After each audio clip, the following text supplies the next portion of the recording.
If you love bread or you want to start making your own bread at home, then you've come to the right place.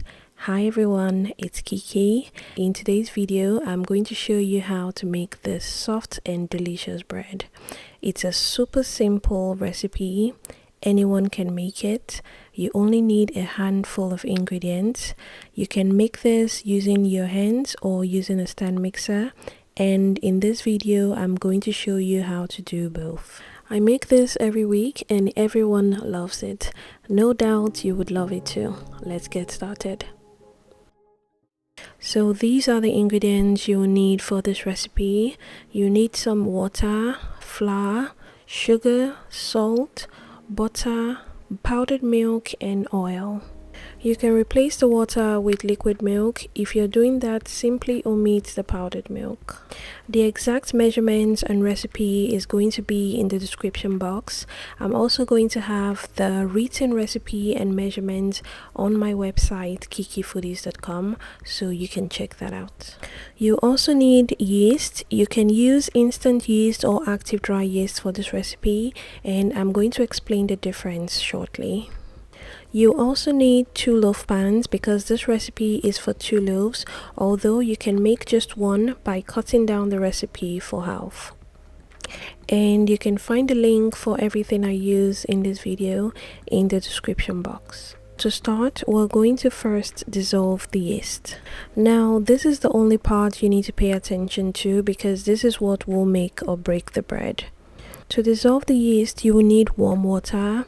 The water can't be too hot, if not, it will kill the yeast. You can test the temperature of your water by inserting a clean finger into it. The water should be around the same temperature with your body temperature. So the key point is that the water shouldn't feel hot in your fingers.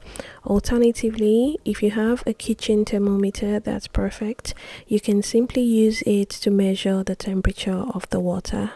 The ideal temperature should be around 100 degrees Fahrenheit to 110 degrees Fahrenheit max. If the water is hotter than that, it's likely going to kill the yeast and the bread is not going to rise. Once you get the temperature right, add the yeast. I'm using active dry yeast for this recipe, but like I said earlier, you can use instant yeast.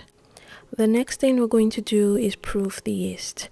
You can make this process a bit faster by adding a little sugar to the yeast mixture, and the yeast is going to feed off the sugar and bloom faster. Proofing the yeast is just a precautionary step just to make sure that the yeast is working properly. If you're using instant yeast, you can simply skip this step and just add the yeast directly with the dry ingredients and use room temperature water. But if you're not sure of your instant yeast, you can also do this just to make sure that the yeast is good to use. I'll cover the yeast mixture and allow to sit for about 10 minutes.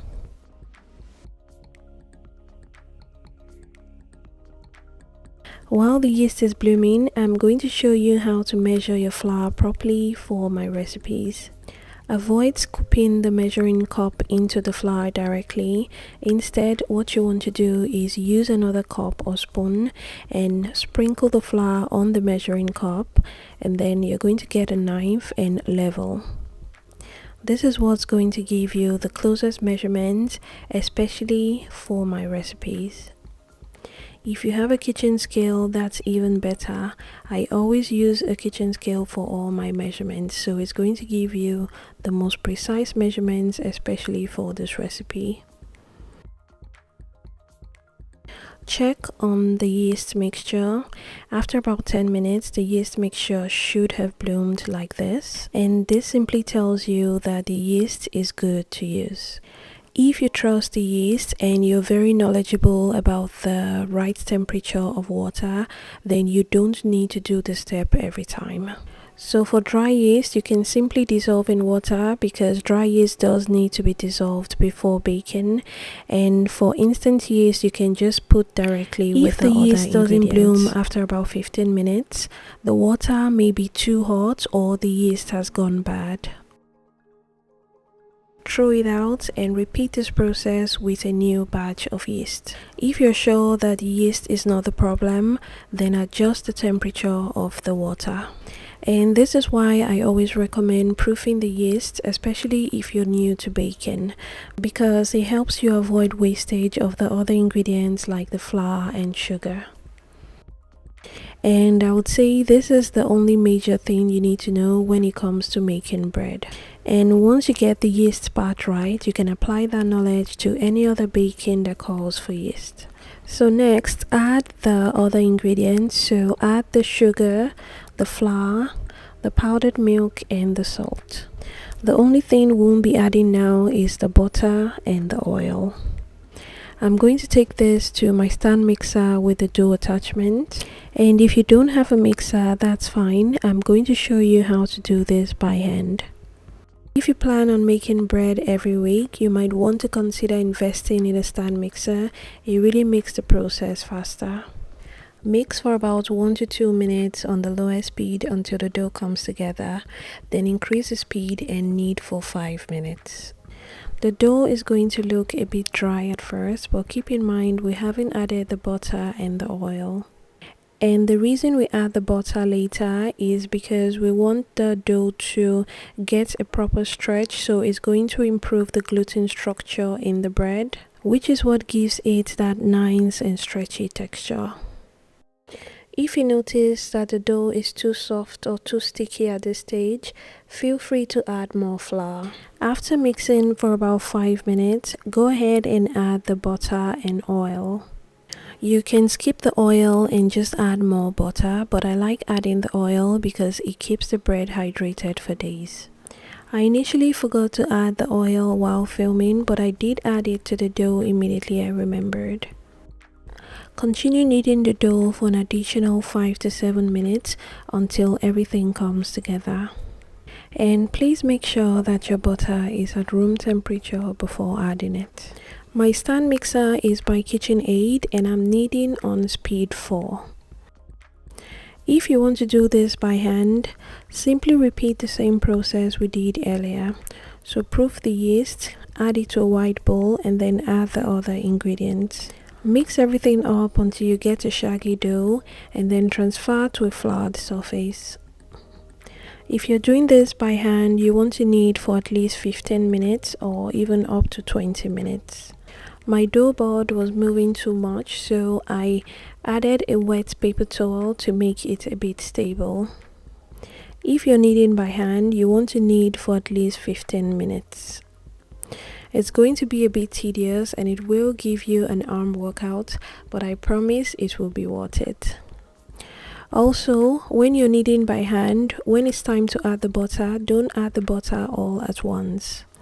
Adding the entire butter is going to make it really hard to knead, so you want to add maybe 2 to 3 times in little portions. Continue kneading until you get a smooth dough. For the oil, repeat the same process you did with the butter. So add a little bit of the oil to the kneading surface and then continue to knead until all the oil has finished. You need only about 1 tablespoon of oil for this dough. To test if the dough is kneaded enough, you can cut a little part of the dough and very slowly stretch the dough to see how elastic it is. If the dough tears almost immediately, it means the dough is not kneaded enough. But if the dough stretches really well and it's thin and it doesn't tear, it means your dough is very well kneaded. You can also test the elasticity of the dough by poking it with your finger. If the dough springs out immediately, it means the dough is very well kneaded. This is usually the best I can do with hand kneaded dough, and yes, the bread does come out really great. I also apply the same test even when using a machine to know when the dough is ready. If the dough tears very easily like this, then you need to knead for longer. So knead for a bit longer, and when the dough is stretchy like this without tearing very easily, you know that the dough is ready and well kneaded. Next, cover the dough with a plastic wrap, or you can use a clean kitchen towel. Now you're going to allow this rise for about 1 hour or until it's doubled in size. The rise time may vary based on where you are. Usually colder environments may require a longer rise time, and if you're in a warmer climate it will rise faster. If you're in a colder environment, you can put the dough in a slightly warm place. So what I usually do is I turn on my oven for about 40 seconds, turn it off, and then I place the dough there, and it should be just the right temperature for the dough to rise fast. If you have a proof setting in your oven, you can definitely use that. You can also skip this step completely and just go ahead and shape the dough and place in the pan. What the first rise does is that it makes the bread more stretchy and it gives it a slightly better flavor. Most times I don't have the patience to proof twice and the bread still comes out pretty great. Towards the end of the video, you'll be able to see the difference between the bread I proofed just once and the one I proofed twice. After about 1 hour or so, the dough should have doubled in size. This is my favorite part, punching the dough to release the air bubbles formed while proofing. Divide the dough into 2 equal pieces. You can simply just eyeball it, or you can measure the entire dough with a kitchen scale and then divide that figure in 2. Use the same scale to measure the individual dough until you get the exact half amount. To shape the dough, just roll and tuck like this, and make sure when you're tucking the dough really tightly. If you don't tuck tightly, you might notice after baking the bread you have like big holes on the inside. So to avoid that, make sure you press it down after each roll to tuck really tight. When you're done, simply pinch the end of the dough so it closes. Add a little oil to the surface of the dough. This will give it a good shine and prevent it from drying out. If the tuck and roll is a bit complicated for you, you can simply just use a rolling pin to roll the dough out and then just roll it tightly.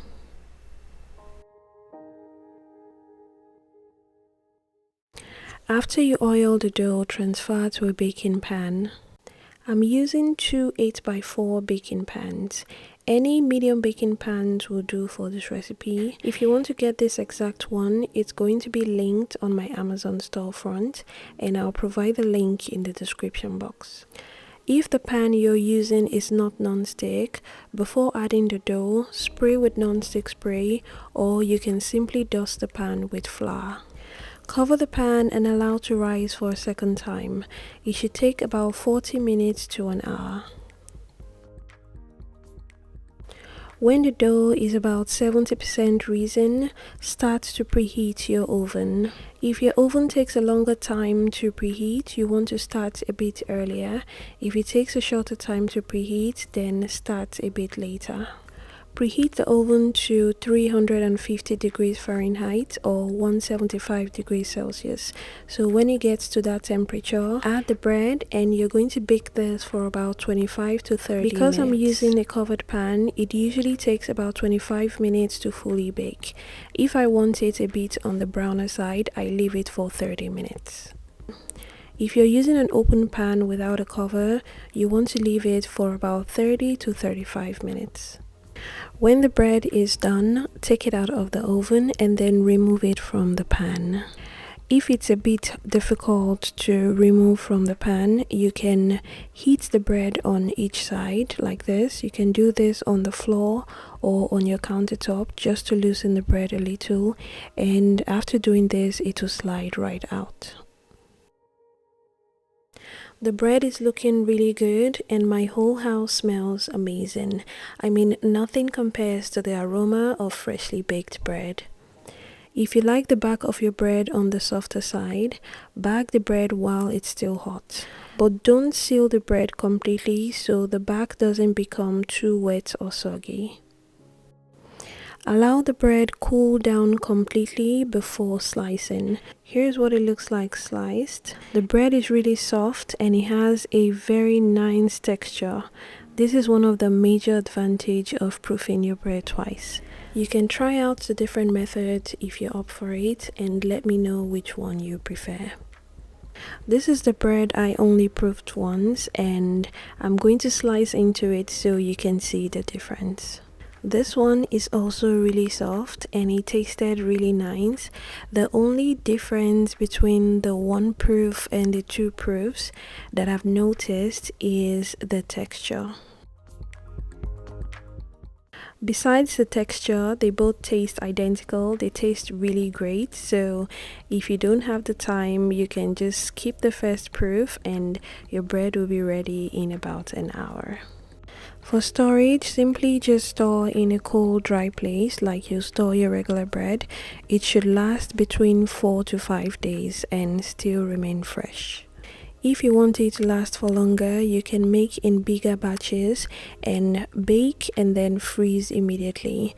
The frozen bread can last in the freezer for about 3 to 6 months with constant power. To thaw the bread, remove from the freezer and allow to sit at room temperature for about 2 to 3 hours. If you want it hot, you can bake for a few minutes or microwave. I hope I've been able to convince you and not confuse you to make your own bread. Like always, let me know if you do make this and how it turned out.